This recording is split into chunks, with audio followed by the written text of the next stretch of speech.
Howdy do Exiles, another day, Theorycraft. This time we're looking at the Atlas passive skill tree. Just as daunting as the regular passive for the new players in the chat. If I actually had a chat, I'm just talking by myself to you guys. But it's time to go over some league start strategy. And what I mean by strategy is do the mechanic I think is the most fun and I'll make money regardless. Preface, I've never been one to be like, I have to do the best strat for the most diff per hour so I can be hyper efficient. That's not me in any way, shape, or form. I refuse to do delirium on a regular basis. If it was the highest div per hour possible, I still wouldn't do it because I don't enjoy it. I'm about the fun first. You feel me? We're all about fun. So here's my plan, right? We're gonna go through this together. I need to see. I did notice that like some of these small nodes, scare drops in your maps have an 8% increased chance to be expedition. This is pretty bad. Anyone who does expedition, the scarabs are kind of crappy. They're not very good. Nobody's actually using expedition scarabs. Like realistic. I mean, that's not a hard rule. Like I'm sure there are some people that do that, but they are pretty few and far between. I would need to go back and look at the scarab changes for betrayal because I'm assuming there's at least some. So it's kind of a weird thing where, you know, you're getting the scarabs for the content that you're doing, which is that's not really what I'm looking for because the scarabs a lot of times aren't really good for the content. So you're dropping money, like scarabs are dropping, they're just not valuable scarabs. Right? So it's a little weird. Yeah. So anyways, I think these changed as well. Your maps of the blight scarabs and your maps cannot be blight scarabs, 2%. Oh, so I guess you can still technically turn it off here. So that's fine. Whatever. Early on in maps, what I usually did is I rushed betrayal. Like first and foremost, that is the number one thing because I was going to start rock crafting and you can't really make a lot of money off ROG until you get betrayal, right? I mean, you can still make a lot of money, but you're not going to have like the very special crafts. And it's going to be a little bit wonky this season. So I think what I like to do most of the time is I like to go straight up. Now tell me, do you really want to love? And then I go to both of the map nodes, right? And then we come right up through Kirac. We get our commissioned officer. Now, I reckon if you're going to take your precious time, I would go for a commissioned officer first. But that's just me. And then, we come up here. We go this way. Fortune favors the bold undertakings is kind of I'm really just interested in these two nodes, and then we won't take singular focus until pretty way later, way later. And then I don't bother with any of these until we get to a point, and when we start getting into like red maps and stuff like that, and then I'll get all my my early map sustain figured out. And then, I'll just start speccing into some June business. I'll probably come straight up here. Go ahead and pick up this chunky expedition encounter one. So we can at least start farming some expedition and getting a bit of currency out of that. And then we got the June business. I kind of want to save our points as much as we can. And then I reckon we will come... Wait, where's all the June stuff? Let me see. Right, so we'll finish out expedition, get our mapping stuff, our early mapping stuff. Everything else will pretty much come like fairly naturally. And then, we'll start hitting up June. And I'm not too keen on going through these 4 nodes. This is better pathing anyways. Accompanied by their leader, we always love that. Humongo fan of that. Likely to bargain. I might as well do that just because I like to fill everything out. And now that we can unveil gear, essentially on our own, like, yes, please. Syndicate members executed in your maps have a 100% chance to gain an additional rank. That is insanely good. 25% increased rarity of items from defeated Syndicate monsters. And additional equipment. Like if I'm hunting for something specific, I'll probably take this in the beginning just because I would like to have an influx of gear, and maybe some of that gear is good and I won't have to do any trading.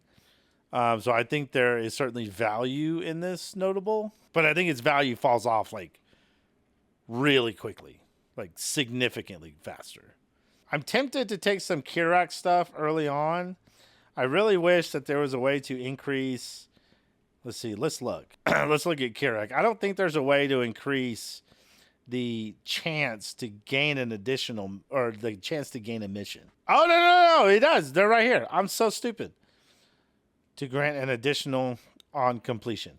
Yeah, I'm actually like early game. I'm really considering taking some of these Kirac wheels.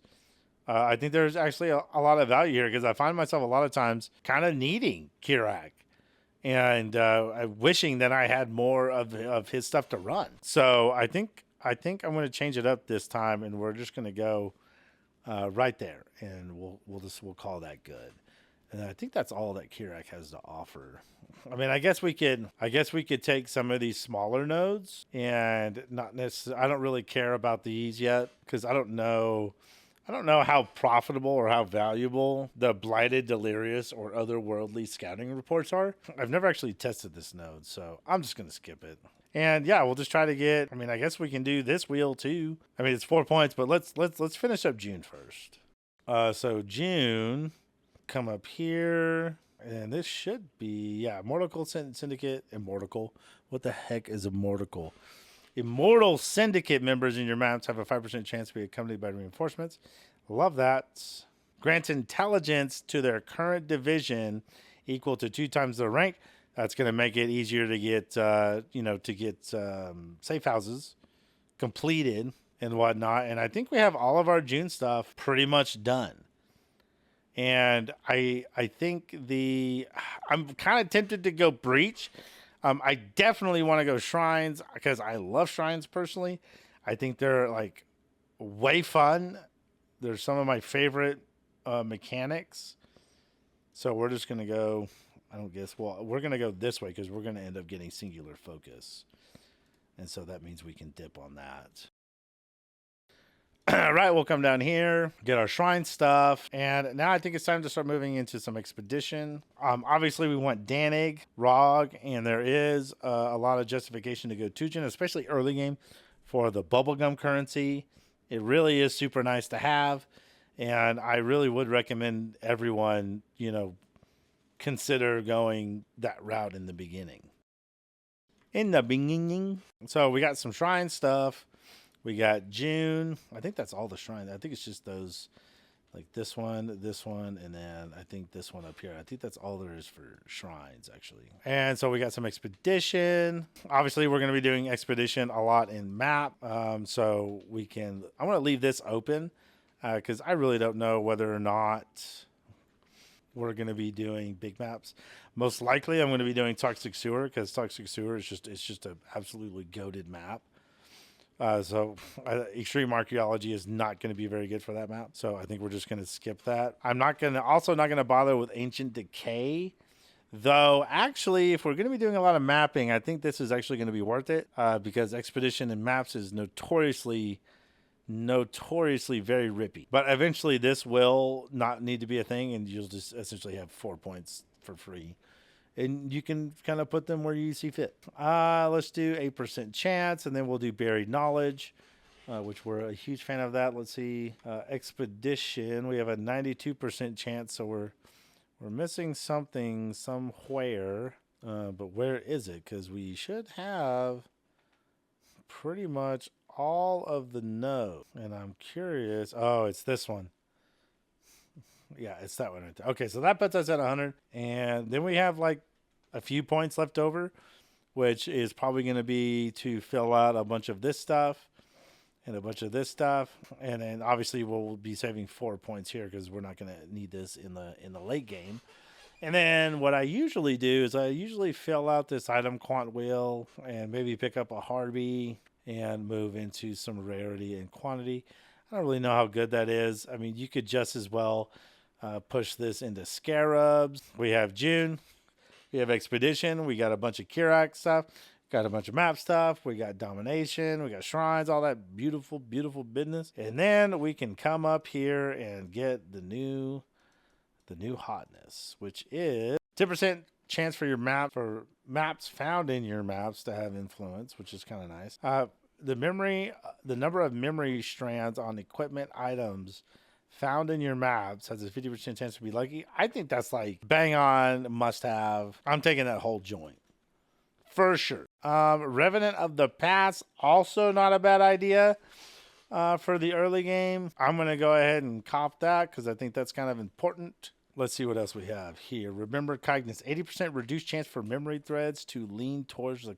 Yeah, I don't think we need to really move into this like situation where we reduce the type of pinnacle boss we want, because we kind of want all of them at the moment. So I don't really think that that's worth moving into yet. We have a few points left. Nothing too crazy. This is like the basic tree. We're getting some Shaper Elder stuff. We got Memory Strands. We got ROG, Expedition. We got Domination, Kirac, Map, June, most importantly. And I think we're set up for success. I think we're very, very, very set up for success. Let's look at 2% chance for one monster in each of your map to drop an additional connected map. So what is that number? So we have a 40% chance for one monster in each of our maps. So it might come to a point where I might dip on some of this expedition stuff because I'm eventually just going to be running logbook and just try to fill up some of these random, 2%. I would like to get this to 50% minimum, ideally like a little bit higher than that. But I'm also hoping with some of the extra Kirac stuff, it's not going to be so bad, and we're going to be able to like really push the Atlas a lot quicker than we normally do. So this is my tree right here. I think this is pretty well what I'm planning to go with. Very basic. Just make sure you get your map stuff before you start diving into June and stuff like that. Make sure you're strong enough, right? Which pretty much both of my builds should be. There shouldn't be any issue whatsoever. I just know that early June is like a bit tanky and a bit rippy sometimes, especially when you're dealing with chaos damage. So you just kind of be careful and be cautious. Like, I don't want you to think that you can tank every single hit. You need to play like your life is on the line when you're early mapping. Still, right? Don't just face tank it. Like, play competently. And none of this should be an issue for either of our builds. Yeah, that's it. I'm going to go look at my brother's POB for the new Tartar Sauce Heavy Strike. It's looking pretty good. It's a little Inquisitor Fizz to Lightning Scale, 10 mil DPS. It's looking pretty fire. So yeah, if y'all have any questions about the Atlas, post it down in the comments. And with that, I guess I'll see you guys soon. Y'all be good. Take care of yourselves. We're almost there. We're getting close. God bless.